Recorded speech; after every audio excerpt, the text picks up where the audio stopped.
ঝড়ের কাজই হচ্ছে সবকিছু উজাড় করে প্রকৃতিকে ছন্নছাড়া করে দেয়া। সবসময় শুনেছেন, দেখেছেন ঝড়ে ঘরের চাল উড়ে যেতে, গাছ উড়ে যেতে, কিন্তু কখনো কি দেখেছেন আস্ত ব্রিজ উড়ে যেতে? জি, ঠিকই শুনেছেন। শক্তিশালী টাইফুন ইয়াগির ভয়াল তাণ্ডবে যেন বদলেই গেল একটি দেশের মানচিত্র। তবে আশ্চর্যের বিষয়, ঘটনাটি ঘটেছে ঘূর্ণিঝড়ের পরবর্তীকালে। ভিডিওতে দেখা যায় ব্রিজে গাড়ি চলছে, হঠাৎ করেই কিছু বোঝার আগেই যেন এক অদৃশ্য শক্তির জোরে ধসে পড়ে সেতুটির একাংশ।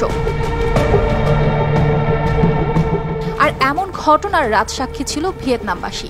চোখের সামনে এমন দৃশ্য দেখে বাকরুদ্ধ যেন প্রত্যক্ষদর্শীরা। মনে হচ্ছিল মৃত্যুকে খুব কাছ থেকেই দেখেছেন তারা। ৭ সেপ্টেম্বর শনিবার ঘণ্টায় ২০৩ কিলোমিটার বেগে দেশটির উত্তরাঞ্চলে আঘাত হানে এই ভয়াল ঝড়, যার প্রভাবে ইতোমধ্যে ৯০ জনেরও বেশি মানুষ নিহত হয়েছেন। নিখোঁজ রয়েছেন অন্তত ৬৬ জন। শত শত মানুষ আহত হয়ে হাসপাতালগুলোতে চিকিৎসা নিচ্ছেন। সবচেয়ে বেশি ক্ষতিগ্রস্ত হয়েছে ফুথো প্রদেশের ফোংচাও সেতু, যা সোমবার ধসে পড়ে। ওয়ালটন টেলিভিশন মাত্র ২৫,৪৯০ টাকায় পাচ্ছেন গুগল টিভি। এই সেতুর ধসে পড়ার মুহূর্তটি ধরা পড়ে একটি গাড়ির ড্যাশ ক্যামে।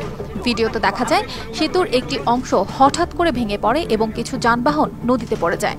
এই দুর্ঘটনায় ১০টি গাড়ি ও ২টি স্কুটার নদীতে পড়ে যায়, যার মধ্যে কয়েকটি লরি এবং মোটর বাইকও ছিল। উপপ্রধানমন্ত্রী হো ডাক ফোক জানিয়েছেন, এই ঘটনায় এখনও নিখোঁজ রয়েছেন ১৩ জন এবং তাদের উদ্ধারে অভিযান চলছে। একজন জীবিত উদ্ধারকৃত মোটরসাইকেল আরোহী এনগুয়েন মিনহো হাই জানিয়েছেন যে পড়ে যাওয়ার সময় তিনি এতটাই আতঙ্কিত হয়ে পড়েছিলেন যে তার মনে হয়েছিল তিনি মৃত্যুর মুখ থেকে ফিরে এসেছেন। এই ধরনের অস্বাভাবিক দুর্ঘটনা ভিয়েতনামে খুব কমই দেখা গেছে।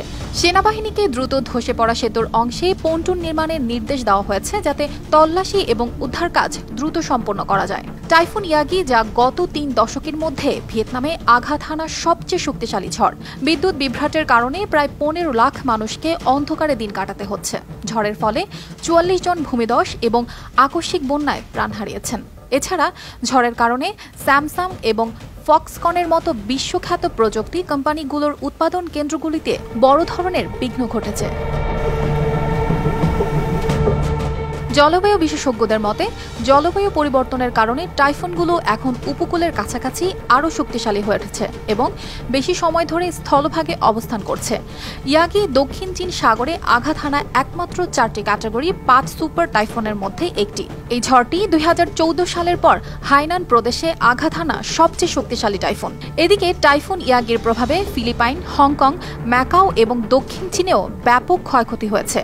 ফিলিপাইনে ২০ জনের মৃত্যু হয়েছে এবং ২২ জন আহত হয়েছে। হংকং এবং ম্যাকাওতে স্কুল ও অফিস বন্ধ করে দেওয়া হয়, বিমান ও ফেরি পরিষেবা স্থগিত করা হয়।